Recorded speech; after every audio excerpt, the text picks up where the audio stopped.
โอเคก็กลับมาสบายดีลูกค้าหมดทุกคนเนาะ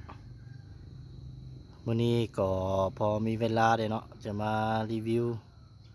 ปืนลมอีกเนาะรุ่นนี้จะเป็นตักติโก้เด้อตักติโก้ของไซงอนปี2025นี่เนาะตัวนี้ออกใหม่ล่าสุดเด้อ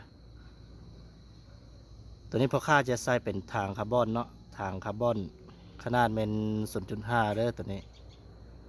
กล้องเป็นกล้องดิสคัฟเวอรี่มีไฟในเลนส์เด้อตัวนี้กล้องดิสคัฟเวอรี่เส้นเร่งจะเป็นไหมบวกเด้อรุ่นนี้ปรับนอกเด้อตัวนี้ปรับนอกอันนี้ก็สูบลมใส่แล้วเนาะลมก็สูบไว้หน่อยหนึ่งแล้วเนาะ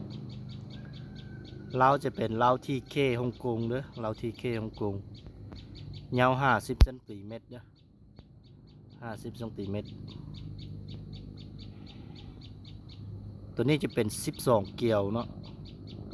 ตัวนี้เป็น12เกลียวคันว่าลูกค้าผู้ใดทานใดเนาะที่สนใจตักติโก้ก็สามารถติดต่อเข้ามาหาได้เนาะสามารถติดต่อเข้ามาหาได้เด้อเครื่องก็ยังมีพร้อมส่งเนาะโอเคแล้วก็นี่จะมาอธิบายถึงเรื่องกล้องหน่อยนึงเนาะกล้องตัวนี้ครับตัวนี้ก็ซูมไปฮอด12เลยเนาะคันมาเขาซูมเข้ามาเนี่ยเขาต้องซูมไปตามตัวเลขนี่เนาะส่วนหลายก็จะฮู้แล้วแต่ว่าอธิบายเพื่อคนที่ว่าหากำมะลินเนาะหากำมะลินบ่ทันฮู้ใช่โอเคมันเป็นอย่างนี้เนาะคันเขาซูมเขาก็ซูมไปตามตัวเลขนี้นะมันซูมเข้ามานะจะนี่นะแบบนี้มันซูมเข้ามาแล้วก็ตัวนี้มันปรับสายตาเนาะปรับสายตาบางคนก็สายตาสั้นเนาะเขาก็ปรับไปตามหมายบวกหมายลบนี่นะก็ตัวนี้ไฟในเลนเขาเปิดไฟในเลนเนาะตัวนี้มันเขาปรับสูงต่ำด้วยตัวนี้คันว่ามันตกต่ำเขาก็บิบไปตามลูกศรเนาะว่ามันสูงเขาก็บิบกับคืนเนาะอันนี้นะแล้วก็ทั้งนี้คันว่า มันตกขวาเขาก็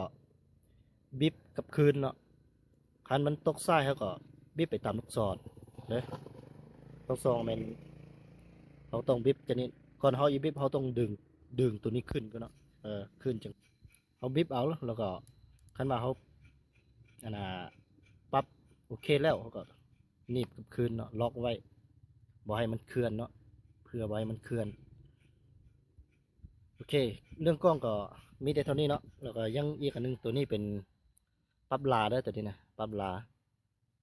คันว่าเขาซองไปฮอดระยะ30เมตรเขาก็บีบไปตามตัวเลขนี้เด้อ30เมตร50เมตร100เมตร200เมตรสิเนาะคันว่าเขาบ่บีบมันก็บ่แจ้งละแต่ว่าเขาบีบใส่30เมตรนี่เขาซองถึง50เมตรมันก็แจ้งอยู่เลยเนาะแจ้งอยู่แล้วใส่ได้แล้ว30เมตรถึง20เมตร10เมตรมันก็ยังแจ้งอยู่เนาะใส่ได้คือกันเมื่อบีบไว้50เมตรนี่ก็ซองได้ระยะ60-70เมตรมันก็แจ้งแล้วก็